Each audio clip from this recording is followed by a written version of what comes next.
Kembali lagi bersama saya Norwendi Teva NIM 1803030043, mahasiswa sosiologi semester 6 di kelas A.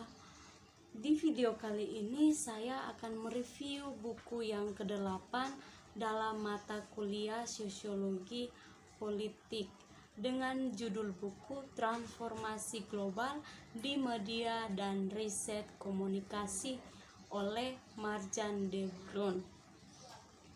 Saya akan membahas bagian yang pertama dalam buku ini dengan judul Transformasi dalam Riset, Media dan Komunikasi.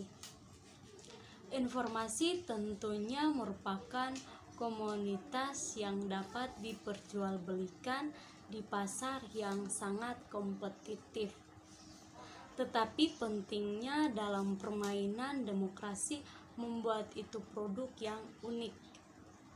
Immanuel Marty dan Nikos Simeonois menganalisis hubungan antara ekonomi, teknis, dan editorial, aspek moderasi komentar di satu sisi dan kualitas dan keragaman informasi yang dihasilkan di sisi lain.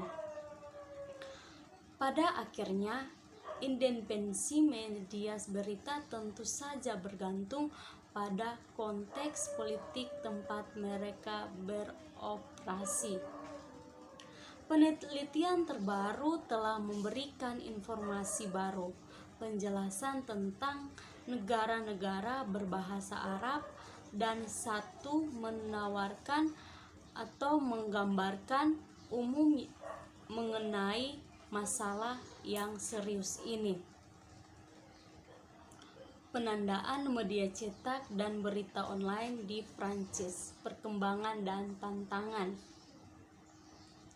Dalam akses internet, tentunya menciptakan platform berita online itu menarik pengiklanan. Seperti yang kita ketahui bahwa setiap kali kita menonton di YouTube pasti akan adanya iklan-iklan yang menarik. Namun, pada saat yang sama, belanja iklan masuk media telah sangat menurun, sementara pengguna internet tetap sekutu enggan membayar untuk mengakses informasi. Lembaga publik dan organisasi profesi sebagai ilustrasi situasi di Prancis. Pentingnya crowdfunding di media berita akan dinilai melalui tinjauan literatur yang ada. Mengingat kelemahannya crowdfunding, analisis yang lebih luas akan melihat perubahan dalam pembiayaan untuk industri cetak dan berita online, mencatat peningkatan bangsa bantuan negara khususnya dalam bentuk subsidi.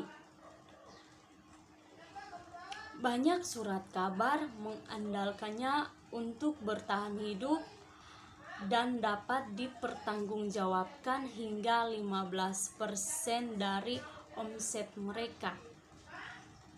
Fluktuasi besar dalam bantuan untuk media online juga menunjukkan bahwa negara cenderung mendelegasikan seluruh blog ke media memiliki akun swasta, yaitu dalam dana inovasi berita digital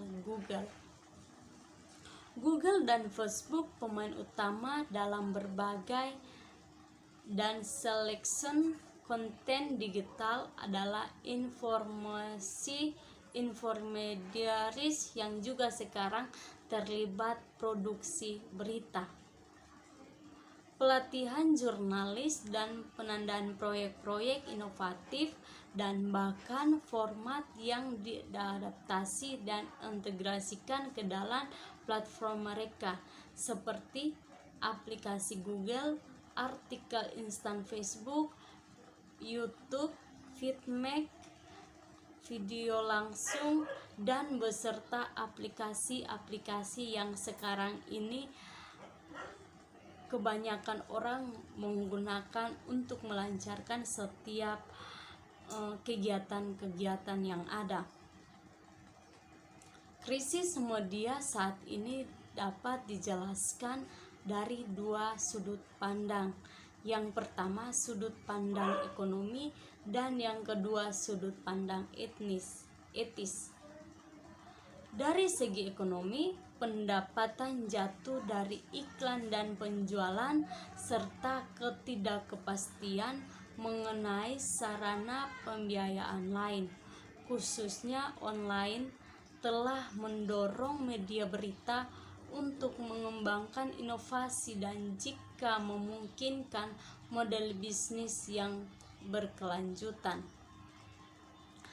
Tetapi krisis ini juga berkaitan dengan etika, dengan kode etika dalam jurnalisme dan peran yang dimainkan yang berkelanjutan. Tetapi krisis ini juga hadir kekuatan industri yang semakin kuat untuk membelah kepentingan selain berita bebas dan pluralis dengan modal dari pemain media utama telah menimbulkan kasus ancaman untuk diri sendiri dan bahkan akan mendapatkan informasi-informasi yang salah, informasi-informasi yang mengakibatkan mental kita tidak baik, moral kita tidak baik oleh para pemain teknologi besar. Sejumlah besar kekuatannya semakin menambah kebingungan untuk pemilik online ini.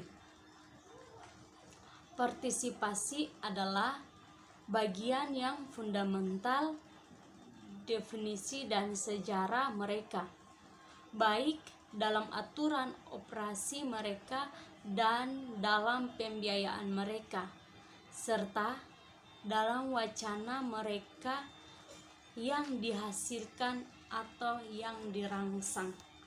Untuk memahami paradoks yang tampak ini, perlu adanya paradoks-paradoks lain, melihat bagaimana pembiayaan media-media ini dibangun tren dan cara mereka menggunakan 4 kategori utama sumber daya yang didefinisikan oleh penulis. 4 kategori yaitu publik, swasta, otonom, dan ekosistem. Budaya dan media di Kanada secara umum dan Quebec dikhususkan selalu harus berjuang untuk menjaga produksi dan distribusinya.